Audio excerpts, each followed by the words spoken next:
Pues saludos, hermanos. Se me ha pedido compartir brevemente de cara a los jueves de oración de la Iglesia de Amara. Y bueno, pienso que podría ser bueno pues acercarnos a una de las oraciones colectivas que se encuentra en este caso en Hechos de los Apóstoles. Es fantástico que al reunirnos pues podemos compartir nuestras necesidades personales, particulares, pero siempre desde una dimensión colectiva, una dimensión de iglesia. Y hay una oración muy especial que hacen los hermanos y las hermanas de la iglesia juntos en un momento de crisis y que está en Hechos capítulo 4.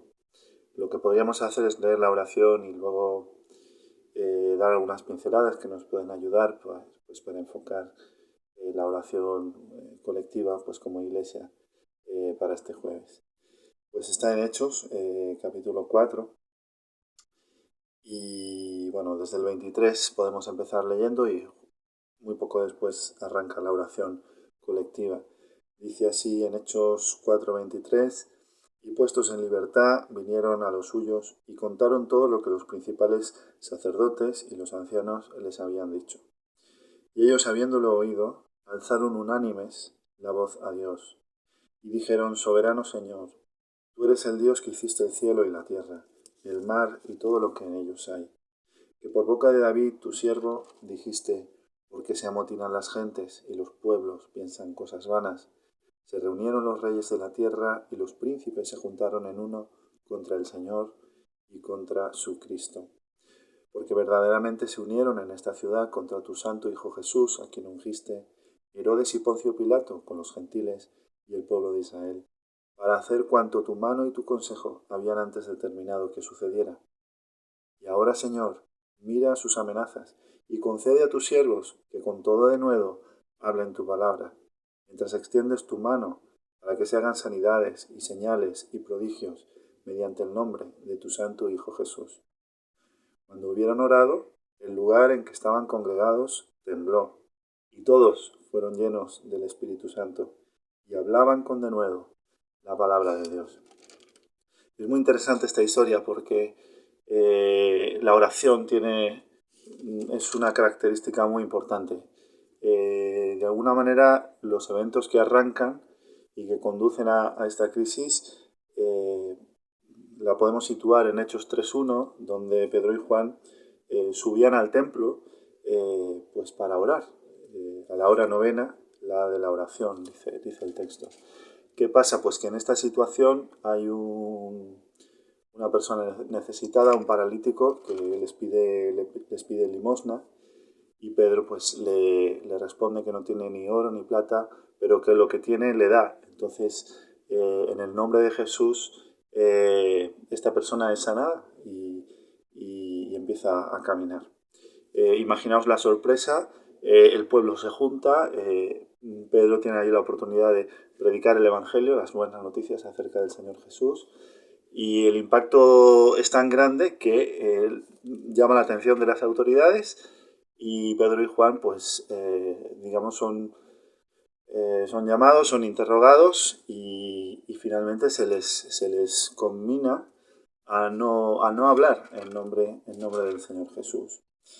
En medio de estas situaciones donde hemos empezado a leer, vuelven entonces Pedro y Juan, les cuentan a los hermanos qué es lo que había pasado. Y es muy interesante porque en este lugar no se nos dice específicamente que están en el templo, están en otro lugar de reunión, como ahora está ocurriendo en nuestro caso como iglesia. Y la respuesta espontánea no es decidir, no es hacer una asamblea, no es analizar la situación, sino que juntos como iglesia rogar a Dios, rogar a Dios esa capacidad para seguir siendo fieles a esas buenas noticias del Evangelio en medio de un contexto pues hostil, un contexto de amenazas, ¿no? La oración, pues varias pinceladas que podemos comentar.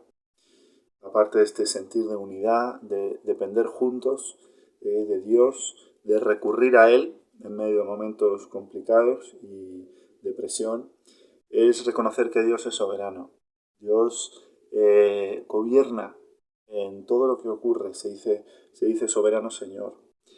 Que Dios es el creador del cielo y de la tierra y del mar y de todo lo que hay en ellos. Es decir, nada se escapa a la providencia y a la soberanía de Dios.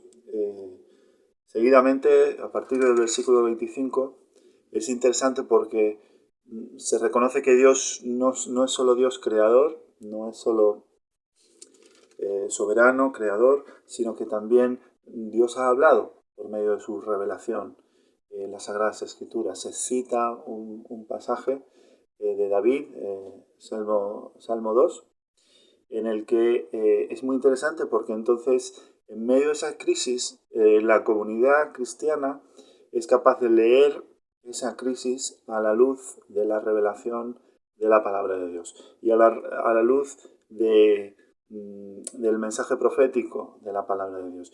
Eso da sentido a nuestra oración. No solo tenemos que unirnos, reconocer que Dios es creador, soberano, sino empezar a leer nuestra situación, nuestra crisis, a la luz de lo que dice la palabra de Dios. Esto también es muy, muy importante. Allí vemos que Dios es soberano no solo en la creación, sino soberano en la historia. Que a Él no se le escapa nada de lo que ocurre, que Él tiene cosas preparadas. Y ya a partir del versículo 29 hay una aplicación más a ese momento de crisis. Y ahora, Señor, mira sus amenazas y concede a tus siervos que con todo denuedo hablen tu palabra. Una oración para nosotros, como iglesia en esta semana. Permítenos, Señor, que en medio de, quizás no son las mismas amenazas, pero en medio de las presiones que recibimos, de medio de todos los elementos que nos pueden resultar intimidantes, pues como un solo pueblo pidamos al Señor que nos siga capacitando para comunicar claramente con el respaldo de Dios, con la capacitación que nos da el Espíritu Santo, para expresar a otros que hay solución, que Dios no ha bajado de su trono, que Dios sigue ofreciendo esperanza y salvación por medio del Evangelio en Cristo Jesús. Y que podamos tener ese denuedo, ese brío, esa fuerza, esa convicción para no quedarnos callados en medio de tiempos de crisis, tiempos de gran necesidad. Versículo 30. Mientras extiendes tu mano para que se hagan sanidades y señales y prodigios mediante el nombre de tu Santo Hijo Jesús. Qué bonito pedir al Señor juntos, no solo que podamos comunicar su palabra a otros, sino rogar que el Señor siga extendiendo su mano en nuestro alrededor, en nuestras situaciones críticas y de necesidad. Verdaderamente Dios es un Dios de milagros, un Dios que cambia, que salva a personas, que trae perdón de pecados, que actúa en situaciones imposibles, trayendo soluciones sobrenaturales que vienen por parte de Dios. La palabra de Dios, que el Señor nos ayude a comunicarla. La mano de Dios, que podamos seguir viendo la mano de Dios obrando. Y el nombre de Dios, que todo esto sea trayendo gloria a aquel que es exaltado, al Señor Jesucristo, aquel por quien tenemos esperanza, por quien hemos recibido el Evangelio. Y en conclusión nos dice el versículo 31 que cuando hubieron orado, el lugar, no importa el lugar, no se nos menciona específicamente, en este caso, el lugar en que estaban congregados tembló y todos fueron llenos del Espíritu Santo y hablaban con denuedo la palabra de Dios. Necesitamos un temblor continuo del Espíritu de Dios, conforme en medio de la crisis oramos juntos como iglesia. Recibimos una buena sacudida, en el mejor sentido de la palabra. Recibimos una capacitación especial, sobrenatural, para poder comunicar esperanza, incluso en medio de factores de intimidación que nos pueden estar afectando y rodeando.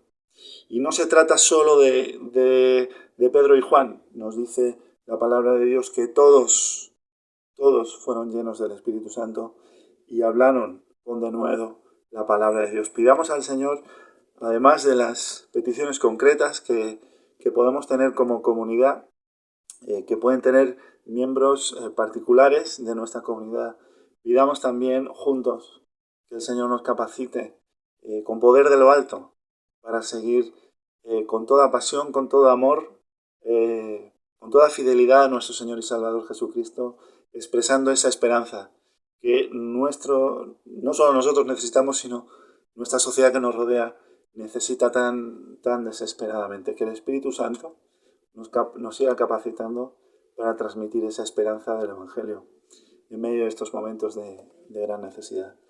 Que el Señor os bendiga mucho.